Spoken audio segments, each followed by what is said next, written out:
Well,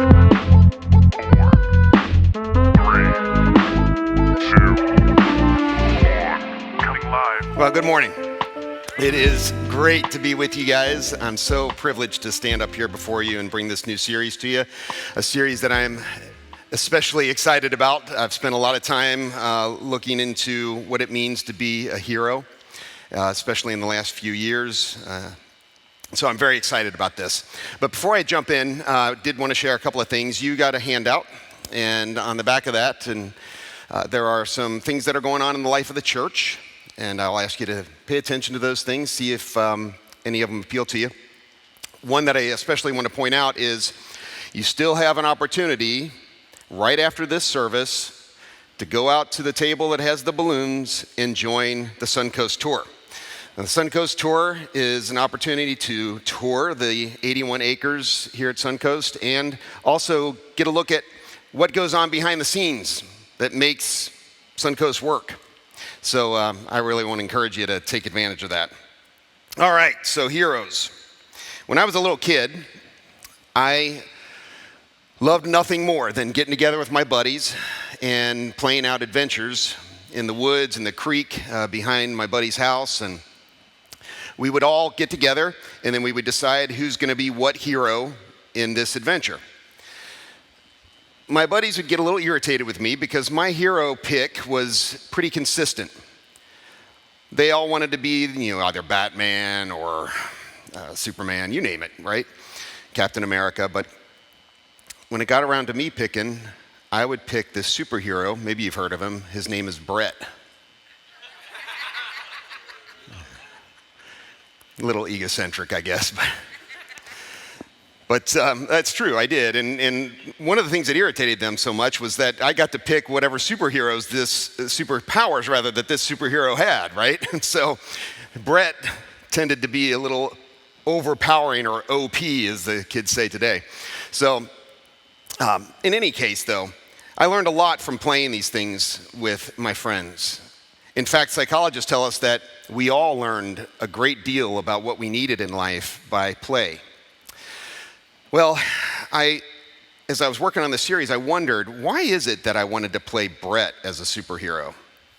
And I really do think that other than wanting to apply my own superpowers, I think it had something to do with not being satisfied with simply pretending to be a hero.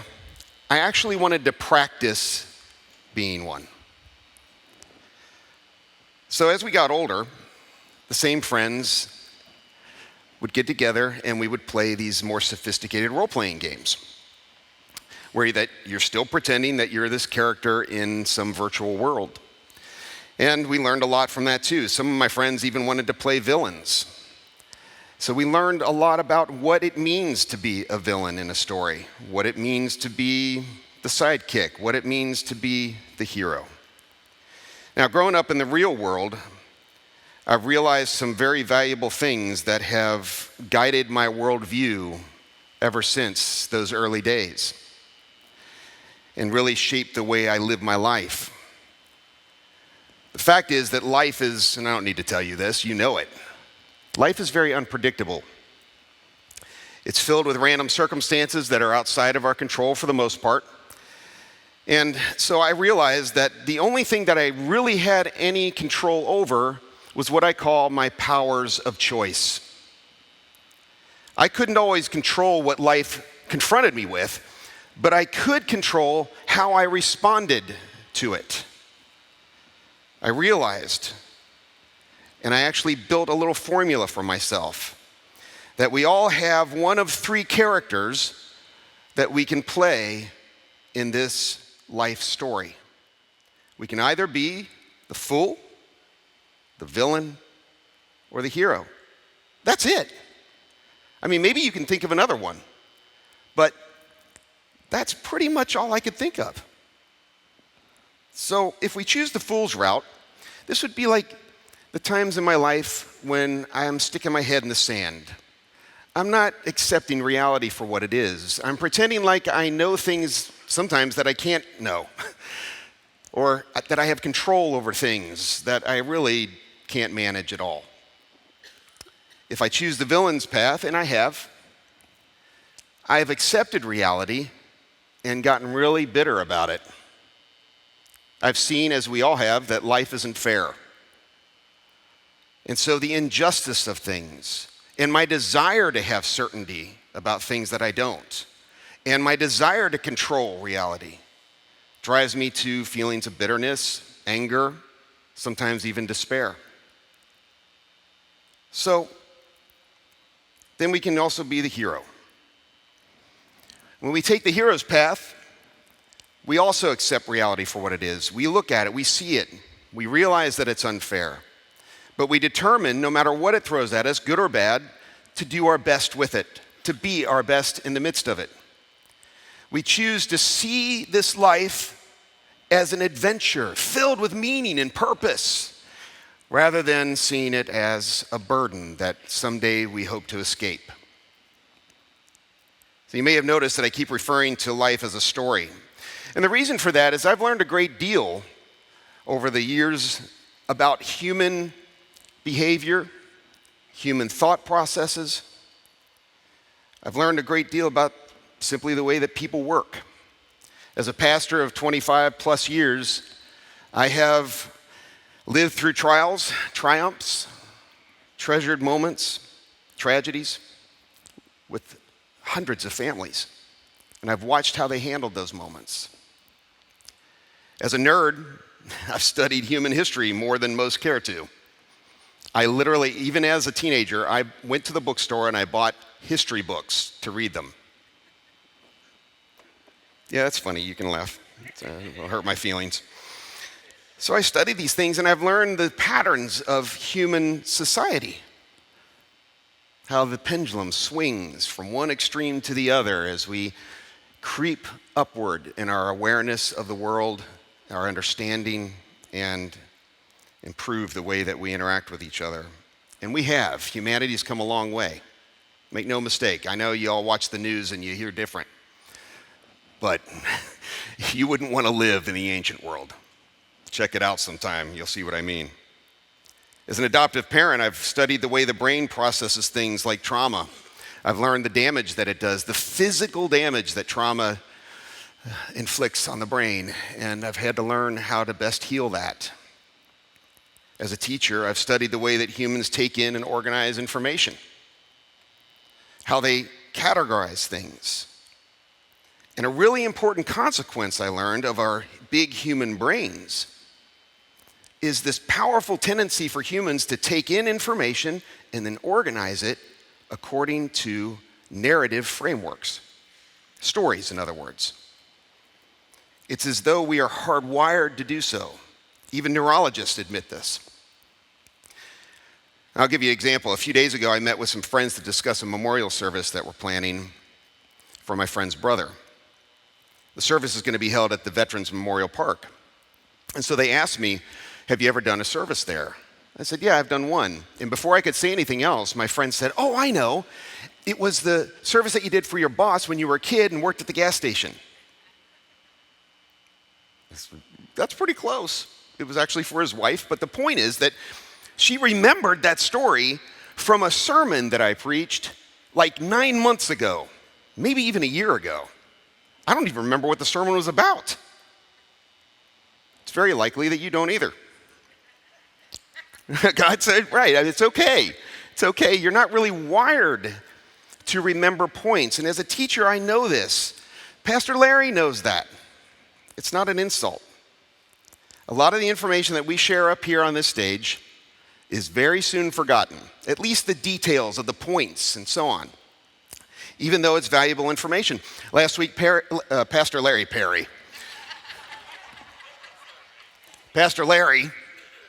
shared some really great information with us, tips on how to make 2020 a better year than 2019, right? Chances are most of you don't remember the specifics of that sermon, but I'll bet you do remember this, that although oil and water don't mix, your spirit and God's spirit come together very naturally. You remember the stories. Of course, I want to live my story as the hero more and more consistently. I think probably everybody in this room does. But how how do we know how to live out our lives as the hero? Well, it turns out, good news, we have this gigantic library at our disposal. And it comes in many different forms. It's extremely helpful. In fact, even psychoanalysts will tell us that the great myths and legends of, let's say, Homer's Iliad, the Odyssey, the stories of the Bible, the histories that we see, and the characters that play their roles in these stories, they all provide something of a manual for us so that we have that information and then we can pass it on in story form. But I'll tell you that there's one hero that is my absolute favorite, hands down. This hero, in my opinion, is the ultimate archetypal hero of all time. Someone who actualized the hero story of all the myths and legends. He actually did it, and his name is Jesus. No character in human history has had the impact that Jesus has had on the human story. And I can tell you that no one has shaped my own personal story more. But the fact is, I've spent my entire adult life studying his story and the teachings contained therein. And I can tell you that I will spend the rest of my life studying that story because it's just so rich. It's complex. Some of it is even cryptic. So what if we had a key, like the key on a map? You know how on the map you have this key of universal icons that let you know and orient yourself on the map so that you know where you're going better? What if we had a key like that for stories? A key that helped us to identify those icons in the lives and the stories of these heroes and how they oriented their lives and their story, and then also to see those icons in my own life so that I can better orient my life and live the hero more consistently. Well, during this series, this is going to be a good series, guys. In this series, we're going to utilize a concept, a literary concept developed by a famous academic named Joseph Campbell. Now, you may not have heard of Joseph Campbell, but if you were a Disney writer, Joseph Campbell's books would be required reading for you. In fact, many in Hollywood, it's required reading. In fact, anyone who is a literature major, they know Joseph Campbell. His greatest contribution to the world of academia is what he calls the hero's journey. And this is a 12 to 17 step journey that you see recurring, all these themes that recur throughout the great stories of the world. He's identified these iconic moments in the journey of the hero. George Lucas, in fact, became good friends with Joseph Campbell near the end of his life. And the last documentary that was ever done, or interview rather, it's now in documentary form. You can watch it on Netflix right now. It's called Myths and Monsters. I highly recommend it. That was filmed on George Lucas's ranch. George Lucas, if you don't know, is the creator of Star Wars. And so you probably wouldn't be surprised to find out, especially after this series, that Star Wars follows the hero's motif to a T. So what is it? What are the steps of the hero's journey? So what I'm going to do now is I'm going to take you through those steps and through the 3 acts that they appear in. I'm going to use along the way examples from the Bible and from contemporary stories of heroes. So Act 1 begins with the status quo. The status quo is that stage where suddenly, as the hero is living his normal life in the very normal kind of mediocre environment, everything's familiar, everything's safe, everything goes according to plan. But suddenly, he or she becomes more aware of a problem. And so then, step one, the hero is called, oftentimes mysteriously, called out of that ordinary world into a life of adventure. So you have Abraham in the Bible. He's called out of Mesopotamia, the only world that he's ever known, the only world that many humans had ever known, because in his day, this was the seat of civilization. He's called away from it to travel to an unknown land. He's called away from the idols that he's always worshiped to follow the voice of a God he's never known. Luke Skywalker in Star Wars is forced to leave his home world called Tatooine. Why? Well, he's got to join the rebel rebellion. So he's doing that because he's been kicked out of his ordinary world when the Empire destroys his home and his family with it. Often there is a refusal of the call. You'll notice that when Moses encounters God in the burning bush, and God calls him to go and lead the people of Israel out of their bondage in Egypt, Moses' response to that is, "Oh, please, Lord, look, as long as you've known this servant of yours, I have not been very eloquent, and I am very slow of speech and tongue." He's refusing the call, very common. In The Lion King, Simba does the same thing. His father Mufasa has died. He's now heir to Mufasa's throne, but he runs away from his responsibilities. Then step two, assistance.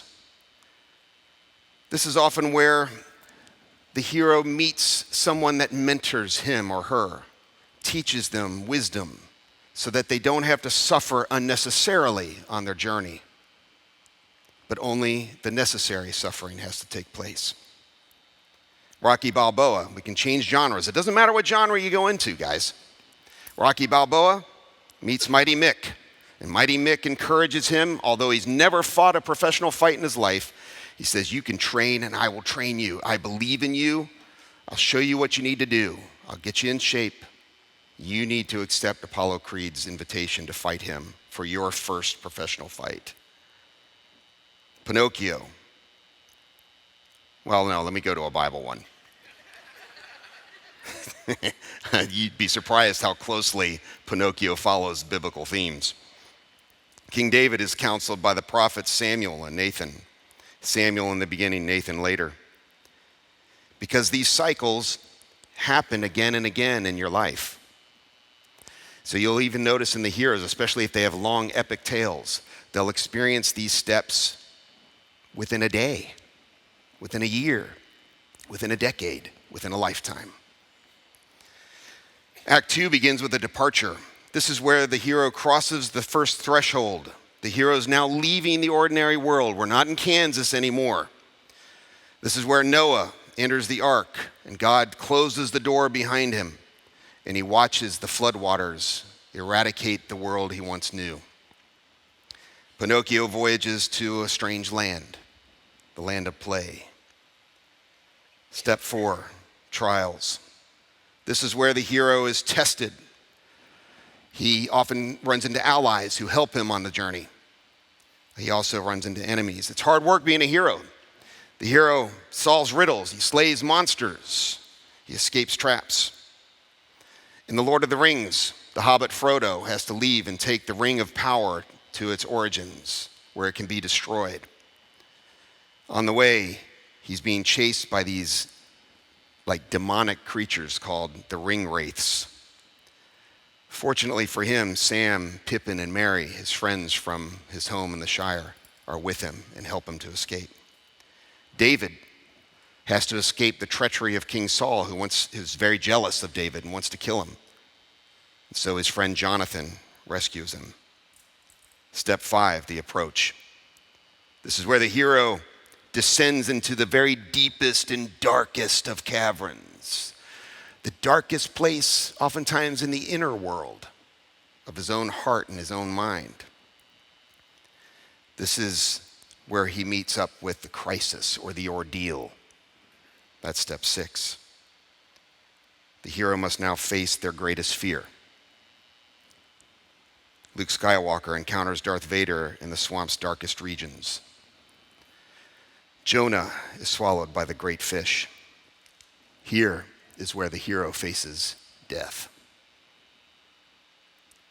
And then there's the result.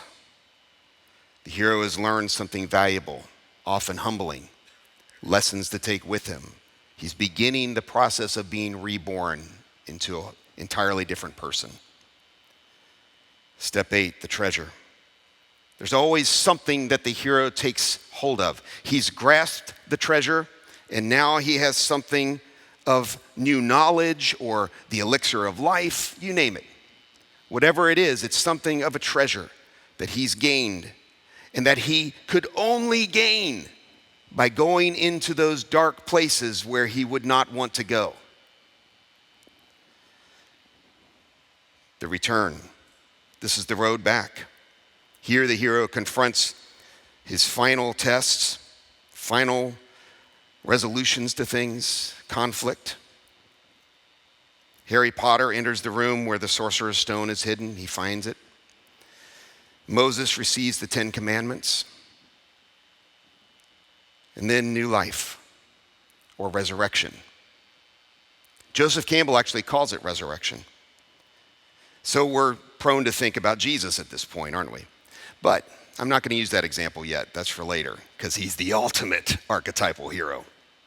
So you have to stay tuned for that. But let me jump genres again. Forrest Gump. He's running from coast to coast. He realizes he's got to go back to Alabama to face his life there. He's become an entirely different person at this point. He's learned so much. He has so much of value to bring to others. Elijah, hiding out in the mountains, suddenly has the revelation that he must go and face Jezebel and bring what he knows to be true to the people of the northern tribes. Step 10. Neo having been killed by Agent Smith. So now we're in the Matrix. Anybody watch the Matrix? What? It's on Netflix. Go home and watch the Matrix. You want to see the hero's journey to a T? You can watch Star Wars or you can watch the Matrix. The hero in the Matrix is resurrected when Agent Smith kills him, and he's brought back to life by what? He's brought back by Trinity. I mean, this author, he knew the hero's journey.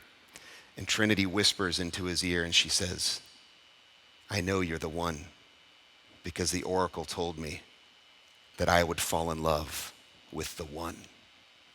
And he comes back to life. Jonah is spit out of the fish, a little less glorious or glamorous. He's vomited out onto the beach. And there he resolves to be obedient to God. And the last step is the resolution. The hero returns to that ordinary world that he left so long ago. And he brings with him the gifts and the treasures and the knowledge, the elixir of life. And he does so with a purpose. He's going to build a new order, a better order. But he'll soon receive the call again. But this time, he's so changed that he's looking forward to it. Maybe you're thinking, why does this matter for my life, Brett? Yeah, other than entertainment, I love these stories, but why does it really matter for me personally? And I'll tell you why. Because all these tales, histories, myths, legends, old or new, every single one of them are more than epic tales to entertain. They're humanity's story. And because they're humanity's story, they're not ultimately about the characters in those stories. They're ultimately about you, me. Of course, you're not a puppet that wants to be a real boy, but I'll bet you're a person who would like to live further and further into your potential, to become the best version of yourself. That's what Pinocchio's desire to be a real boy is all about. You're not Moses, you're not leading a nation through the wilderness, but you may be a father, a mother, a grandparent, a business leader, to whom others look to for what happens next. The fact is, I want you to hear me on this. You are, as the Bible says, indescribably and wonderfully created. And you are created to live further and further into your potential. And I want you to know that even if you can't grasp that because of where you are in your life right now, I want you to hold on to this truth, that your God-given potential is only limited by the power of the story that you choose to see yourself in and the role that you decide to play in that story. The fool, the villain, or the hero. Pray with me. Father, we thank you for this journey that we call life. And many of us looking back can say with the apostles that we rejoice in all of it, the ups and the downs, the triumphs and the defeats, because of the way that all of these things, treasured moments, tragedies, all of them, how they've shaped us into who we are as we move forward in this journey, a journey that is designed to be eternal. Help us, Lord, to more and more consistently live it as the hero in that story. We ask in Jesus' name, amen. If you'll stand now, I have a closing story. And before I start into that, I want to remind you that if you have anything that you'd like to pray with someone about, there are some fine folks up front here that would be happy to pray with you after the service. Our son Ben, our second youngest, is a gamer, not unlike many 16-year-old boys. And today, he mostly likes to play online, where he can get together through a headset and a microphone with his buddies, and they can join each other in a virtual world and take on teams of other kids that are doing the same thing. When he was younger, we had an Xbox 360, and he liked to play this game that was maybe Watch Dog or something else. I don't remember, but I'm only telling you Watch Dog because that's the one I can remember. In any case, these games have these huge world maps, or at least a huge detailed map of a city. This particular game, it was LA. And you could look at a map of LA and you could follow that map to get to places in LA. So you could look at the map of actual LA and actually drive a car and go to that place in this game. He loved it. He would just wander around, not even playing out the story. He'd just wander around and go into different stores to see what was in there. Sometimes he'd go into a person's house and see what was in there. Sometimes he'd just see a parked car and he'd jump in and drive it. But then I noticed, to my horror, that Ben started playing a villain in this world. So now, he wasn't going into a parked car, he was dragging a guy out of his car, killing him with a gun he found, and stealing the car. Yeah. So I'm horrified, right? And I start to threaten him. Say, I'm going to take this game away if you're going to play the villain. And he got mad. And Ben would get very mad. And Ben would tell you everything on his mind. Even as a little kid, he had his own cuss words. He'd say, "Cookie." That was his cuss word.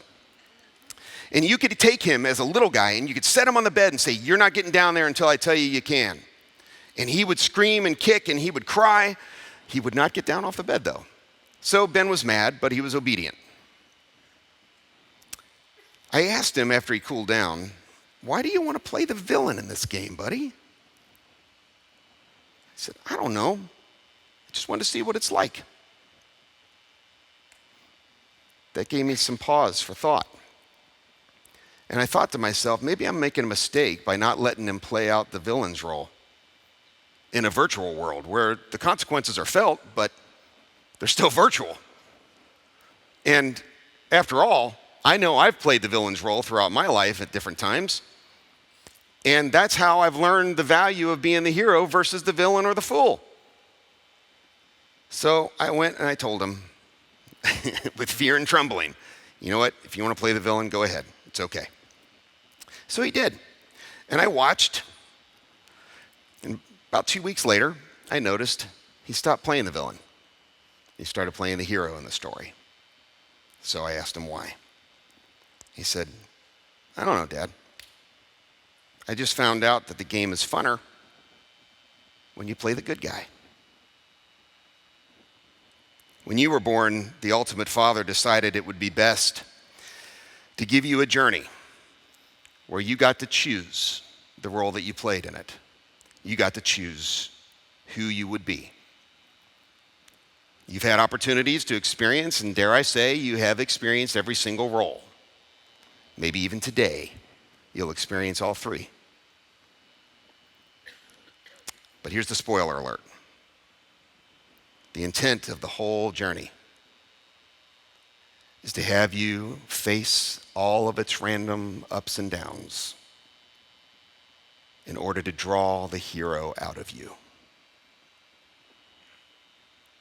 So leave here today. I challenge you, go watch your favorite movie. Go read your favorite book again and see if it doesn't follow the motif I laid out here today. If you find one, come and tell me, and then I'll show you how you're wrong. But go and do that, and more importantly, think about your own life. Look back at your own story and see the different roles that you've played, and resolve to be the hero more consistently. Go in peace, serve in his love, and thanks for being here today.